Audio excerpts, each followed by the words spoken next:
Remember to subscribe to our YouTube channel at NDN TV Nigeria. Click on the subscribe button and be the first to get notifications. Traditional rulers in Delta State were conspicuously absent during the recent coronation of one of their own, AKUGHA III, as the 21st Olu of Warri Kingdom, at a colorful occasion attended by first-class monarchs across the country and other dignitaries from far and near. In this report, Inside the Niger Delta reveals two possible reasons that might have informed the decision of the Delta State monarchs to stay away from the coronation ceremony, with the exception, of course, of the Deyi of Agbo, Keagbor I, who sent in 4 representatives. Prior to the coronation of Prince Shola Emiko as Olu of Warri Kingdom on the 21st of August 2021, the Deyi of Agbo, His Royal Majesty Keagbor Ikenchukwu I, had gone to felicitate with him. During the courtesy visit, the Agbo monarch reportedly declared himself and the Olu of Warri Kingdom as the only 2 first-class kings in Delta State. In their immediate reaction, traditional rulers in Delta State, led by the Obi of Owa, Dr. Emmanuel Efezamo, lambasted the Deyi of Agbo, maintaining that all kings in Delta State were co-equals. To further demonstrate their disapproval of the utterance of the Deyi of Agbo, all traditional rulers had shunned the coronation of the Olu of Warri on Saturday, 21st of August 2021, except for the Agbo monarch who sent in 4 representatives. The absence of Delta monarchs at the coronation of the Olu of Warri notwithstanding, it was a colorful event graced by eminent traditional rulers, including the Oba of Benin, Omonoba Nedo Kuakpolokpolo Oba Eware II, who was ably represented by chiefs from his palace. The Oni of Ife, Arole Odua, Oba Adeyeye Eniton Ogunwusi Ojaja II, who was physically present at the event, had welcomed the newly crowned Olu of Warri Kingdom into the league of first-class kings in the country.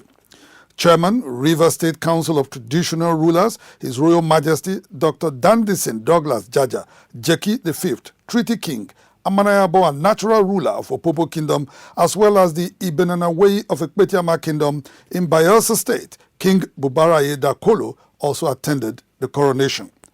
Many other dignitaries had gone to witness the making of history in Warri Kingdom, notably President Olusegun Obasanjo, who personally paid homage to the new king. Although Governor Ifeanyi Okowa was unavoidably absent at the coronation, he found time to felicitate with the newly installed Olu of Warri Kingdom at the Thanksgiving service which held on Sunday, 22nd of August 2021, as part of events to mark the king's ascension to the throne of his forebears. While the historic coronation of His Royal Majesty AKUGHA III as the 21st Olu of Warri has come and gone, there have been several speculations about the decision by members of the Delta State Council of Traditional Rulers to shun the event. In their considered opinion, some observers have attributed it to a clear act of meddlesomeness into the initial controversy surrounding the Olu of Warri stool. It will be recalled that the suspended Olubushiri of Warri Kingdom, Chief Ayiri Emami, who was vehemently opposed to the nomination and installation of Prince Shola Emiko, had in a letter dated 19th of July 2021 asked the Council of Traditional Rulers in Delta State to discountenance the choice of Shola Emiko as the new Olu of Warri Kingdom. In a bid to get the Delta monarchs as dependable allies in his quest to stop the installation of the Olu of Warri, Chief Ayiri had taken a further step to personally brief them in the hallowed precincts of the Delta State Council of Traditional Rulers on the need to withdraw their support for the Olu of Warri. Based on this premise, not a few Deltans have come to the conclusion